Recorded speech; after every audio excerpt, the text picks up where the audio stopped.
और घंटी बजाओ में अब बात उस किसान आंदोलन की जो पिछले 80 दिनों से चर्चा में है, हेडलाइंस बना हुआ है। केंद्र सरकार ने कृषि कानूनों के खिलाफ यह आंदोलन तब तक ठीक ठाक चल रहा था जब तक इसमें नेताओं की एंट्री नहीं हुई थी, है ना। किसानों ने दिल्ली की सीमाओं को घेरा हुआ था, फिर भी लोग उनका विरोध नहीं कर रहे थे। लेकिन जैसे जैसे आंदोलन की जमीन से सियासत तेज होने लगी, वैसे वैसे इस आंदोलन की हवा निकलने लगी। अब तो किसान भी इस आंदोलन से दूर हो रहे हैं। देखिए रिपोर्ट।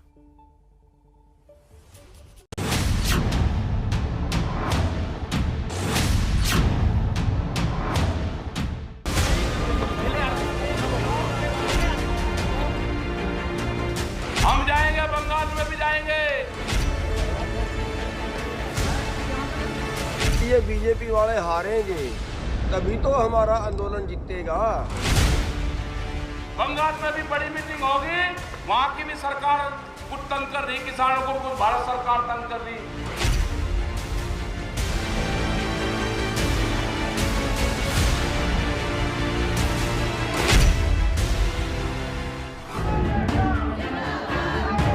तो क्या जिस आंदोलन की शुरुआत किसानों के नाम पर हुई वो राजनीति का नया अड्डा बन गया है?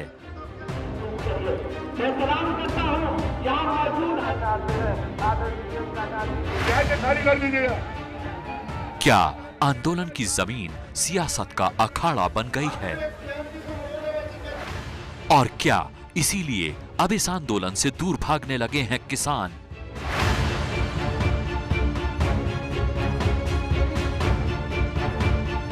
ये तस्वीर दिल्ली के गाजीपुर बॉर्डर की है। ये वही बॉर्डर है जहां कुछ दिन पहले बड़ी संख्या में किसानों का जमावड़ा लग गया था। 26 जनवरी की घटना के बाद राकेश टिकैत के आंसुओं ने गाजीपुर बॉर्डर को किसान आंदोलन का मुख्य केंद्र बना दिया था। लेकिन उसी गाजीपुर बॉर्डर की तस्वीर अब फिर से बदलने लगी है। इस वक्त मौजूद हैं गाजीपुर बॉर्डर पर। ये वो बॉर्डर है जहां पर पिछले 80 दिनों से ज़्यादा दिनों से लगातार किसानों का आंदोलन चल रहा है। 26 जनवरी की घटना के बाद यहां पर जो आंदोलनकारी किसान हैं उनकी संख्या में कमी देखी गई थी। ये देखिए, यहां पर जहां पर सुबह से लेकर शाम तक हज़ारों की संख्या में किसान नज़र आते थे, लेकिन इस वक्त ऐसा नहीं है। यहाँ जो खाने के लंगर चलते हैं उनकी पहले आपको एक तस्वीर दिखाते हैं, क्योंकि तस्वीरें झूठ नहीं बोलती। तो तस्वीर क्या है, ये तो बात खुद राकेश टिकैत भी मान रहे हैं कि किसानों की संख्या कम हुई है, लेकिन उनका ये कहना है कि जब भी ज़रूरत होगी तो आ जाएंगे। ये वो जगह है जहाँ पर दर्जनों ट्रैक्टर खड़े रहते थे, लेकिन इस वक्त वो ट्रैक्टर्स नज़र नहीं आ रहे हैं। अब आपको वो रास्ता दिखाते हैं जो कि जो है मंच की तरफ जाता है। तो मंच की तरफ जाने वाले रास्ते पर भी जहां पर ट्रैक्टर्स होते थे या फिर सुबह से ही सैकड़ों हज़ारों की संख्या में किसान नज़र आने लगते थे, वो भी नज़र नहीं आ रहे हैं। और साथ ही जो टेंट्स बने हुए हैं, ऐसा नहीं है कि ये भी भरे हुए हैं, इनमें भी एक एक टेंट में 2-2 3-3 लोग जरूर नजर आ रहे हैं। लेकिन कुछ दिनों पहले की बात की जाए या ये कहा जाए कि करीबन हफ्ते 2 हफ्ते पहले की तस्वीर तो इससे कहीं उलट थी। दिल्ली के गाजीपुर बॉर्डर का ये हाल क्यों है? आखिर क्यों ये टेंट खाली पड़े हैं? कहां गए वो किसान जो कुछ समय पहले राकेश टिकैत की एक आवाज पर इकट्ठा हो गए थे? ये सवाल हमने सीधे राकेश टिकैत से पूछा। अच्छा, यहाँ क्या करेंगे? ज्यादा लोग अपने खेत में काम करेंगे, जब जरूरत होगी फिर आ जाएंगे। 2 दिन ब्याह शादी बहुत थे, अपना ब्याह शादी करके और परसों से फिर आने शुरू हो जाएंगे। साये बढ़ते रहेंगे, तो जिस दिन साया बढ़ेगा संख्या घट जाएगी, फिर बढ़ जाएगी। खेत में काम करो, जरूरत के हिसाब से आते रहो, एक नजर खेत पर रखो और एक नजर आंदोलन पर रखो। नहीं, यहाँ से कौन जा रहा है? ये तो शिफ्ट वाइज चेंज होते रहेंगे, जाते रहेंगे, चेंज होते रहेंगे।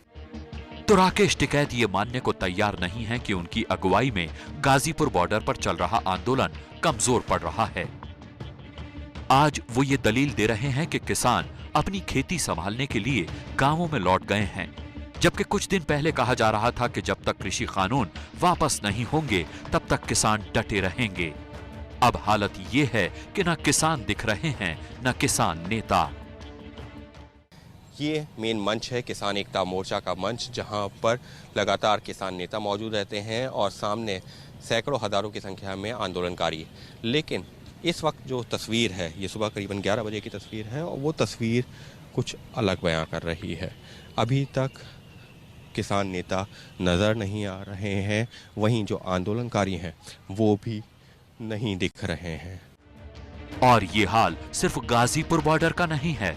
हम आपको दिल्ली में किसान आंदोलन का केंद्र बनी दूसरी सीमाओं की तस्वीर भी दिखाएंगे, लेकिन उससे पहले सुनिए किसान नेताओं के ये बयान। जाएंगे, सब जगह जाएंगे, पूरे देश में जाएंगे। बंगाल में भी तो किसानों को दिक्कत है, बंगाल में किसानों को दिक्कत है, जाएंगे वहाँ भी। अरे फसलों के रेट नहीं मिल रहे वहाँ पे भी, हाँ दिक्कत है, बंगाल में भी जाएंगे। जो वोट का है उनको भी हम कहेंगे कि जो हमारा पक्ष के कानून ना बनाए, क्या हम उसे वोट डालनी चाहिए? उसे बिल्कुल नहीं डालनी चाहिए। जो हमारी जीविका छीन रहा है उसको बिल्कुल नहीं वोट डालनी चाहिए। बाकी किसी को डालें, हम ये नहीं है कि एक पार्टी को डालो, हम एक के समर्थक नहीं है। किसान नेताओं के इन बयानों से साफ है कि ये आंदोलन अपने मकसद से भटक चुका है।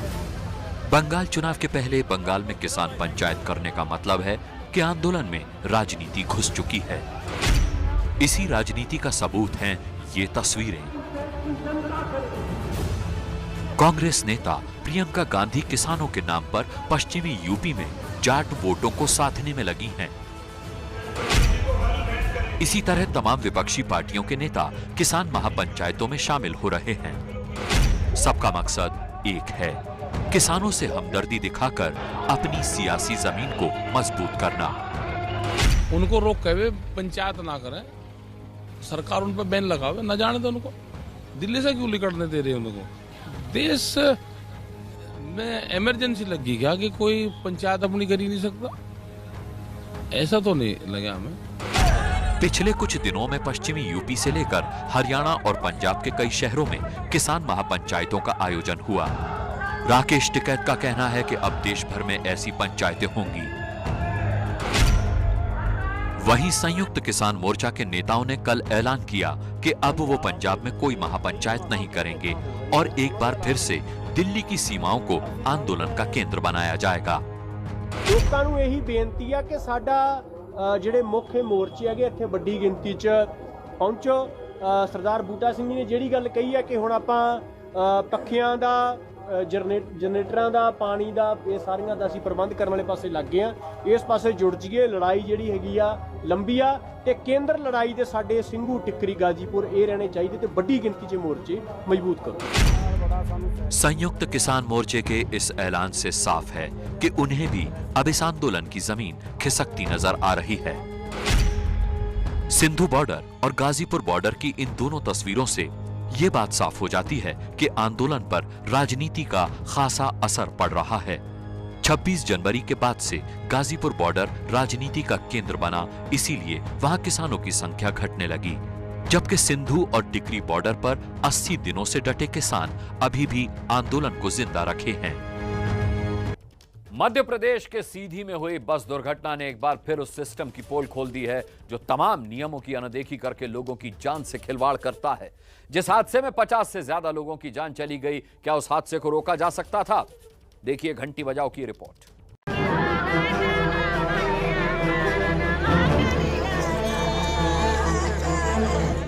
मध्य प्रदेश के सीधी जिले के आसपास के कई गांवों में ऐसा ही मातम पसरा हुआ है। बस हादसे ने कई घरों के चिराग बुझा दिए। बाणसागर बांध की नहर में गिरी बस में 60 से ज्यादा लोगों के सवार होने का अनुमान लगाया जा रहा है। अब तक 51 लोगों की मौत की पुष्टि हो चुकी है। मध्य प्रदेश के मुख्यमंत्री शिवराज सिंह चौहान आज मृतकों के परिजनों से मिलने गए। उन्होंने उनके जख्मों पर मरहम जरूर लगाया, पर सवाल है क्या इस दुर्घटना के असली दोषियों पर कार्रवाई होगी? फिलहाल सारी जिम्मेदारी बस के ड्राइवर पर डालने की कोशिश हो रही है, लेकिन सरकार को कुछ सवालों के जवाब ढूंढने होंगे, जैसे 36 सीटों वाली बस में 60 से ज्यादा लोग सफर क्यों कर रहे थे? आखिर क्यों बस ने तय रूट छोड़कर दूसरा रास्ता लिया? बसों में ओवरलोडिंग रोकना किसकी जिम्मेदारी है? यात्रियों को पशुओं की तरह ठूस ठूस कर भरा जा रहा है। कोई देखने वाला नहीं, कोई नियमित चेकिंग नहीं होती। जगह जगह राजमार्गों पर और सड़कों पर अवैध वसूली के अड्डे बने हुए हैं। इन बसों से नियमित रूप से अवैध वसूली की जाती है। इसके दोषी परिवहन मंत्री है। तत्काल सरकार को उन्हें हटाना चाहिए। ये वो सड़क है जिससे बस को जाना चाहिए था। लेकिन इस टूटी फूटी सड़क पर पिछले 3 दिनों से लंबा जाम लगा हुआ था। उसी से बचने के लिए ड्राइवर ने रास्ता बदला और बस नहर में जा गिरी। अफसोस ये कि ऐसी घटना पहली बार नहीं हुई, यहां पर इससे पहले इस तरह के 2 बड़े हादसे हो चुके हैं। फिर भी बसों और दूसरे बाहरी वाहनों को इस रास्ते से जाने की इजाजत क्यों मिल जाती है? पुलिस और प्रशासन क्यों सोया रहता है? जांच के आदेश उसमें दिए गए हैं। ट्रांसपोर्ट कमिश्नर जांच करेंगे और जो भी उसमें कमियां आएंगी, जो उसमें दोषी होंगे वो, और आगे इस तरह की घटनाएं ना हो, इसकी रिपोर्ट ट्रांसपोर्ट कमिश्नर की तरफ से आएगी। उस आधार पर मध्य प्रदेश सरकार इसको गंभीरता से देखेगी। जब सीधी सरी के बस हादसे हो जाते हैं तो जनता थोड़ा शोक और सरकार थोड़ा गुस्सा कर काम खत्म समझ लेती है। मगर सबके बावजूद प्रदेश की सड़कों पर ओवर क्राउडेड बसें और बिना परमिट की बसें दौड़ रही हैं और जिनसे ऐसे हादसे अक्सर होते रहते हैं। जिस परिवहन विभाग की जिम्मेदारी इन बसों को रोकने की है, वो उसे परमिट देकर छुट्टी पा लेता है और पुलिस के लोग इन बसों से अवैध वसूली में लग जाते हैं। जब तक इस अवैध परिवहन को रोका नहीं जाएगा, तब तक सीधी सरी के बस हादसे होते रहेंगे। आप घंटी बजाते हैं तो क्या होता है? असर होता है। ये बात एक बार फिर से साबित हुई है। देखिए मध्य प्रदेश के गुना की ये रिपोर्ट।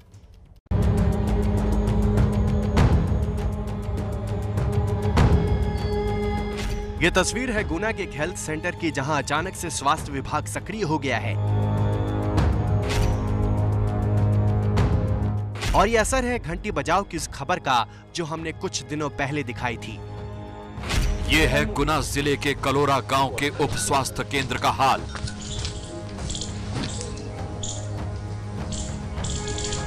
पहली नजर में देखकर आपको अंदाजा ही नहीं होगा कि ये कोई सरकारी हेल्थ सेंटर है। अंदर जाने पर आपको यहां एक भैंस बंधी मिलेगी। दूसरे कमरे में इस भैंस के लिए चारा भरा हुआ है। तो गुना के जो हेल्थ सेंटर 1 हफ्ते पहले तक ऐसी बदहाली का शिकार थे, वहां अब साफ सफाई और रखरखाव का काम शुरू हो गया है। डॉक्टर नजर आने लगे हैं, मरीज भी पहुंच रहे हैं। एक्सपायर्ड दवाओं की जगह नई दवाएं लाई जा रही हैं। कपासी का काम पूरा हो चुका है, वहाँ पर रिनोवेशन का काम था। पाड़ोन में काम चालू है अभी, वहाँ टाइल्स का काम हो चुका है, बाहर का काम चल रहा है, उसमें बाउंड्री वगैरह भी रहेगी। रामनगर में जो फैमिली निवास कर रही थी उनको वहाँ से हटाने के आदेश दे दिए गए हैं और उसका बिल्डिंग का भी काम 6 से 7 दिन के अंदर से दोबारा से रिनोवेशन का चालू होने वाला है, उसका स्वीकृत हो चुका है। घंटी बजाओ में खबर चलने के बाद गुना के कलेक्टर ने स्वास्थ्य विभाग के अधिकारियों को तुरंत एक्शन के लिए कहा। अब गूगल कैमरे की मदद से इन हेल्थ सेंटर्स की पूरी निगरानी भी की जा रही है और दावा है कि जल्द ही गुना के सभी हेल्थ सेंटर सही तरह से चलने लगेंगे।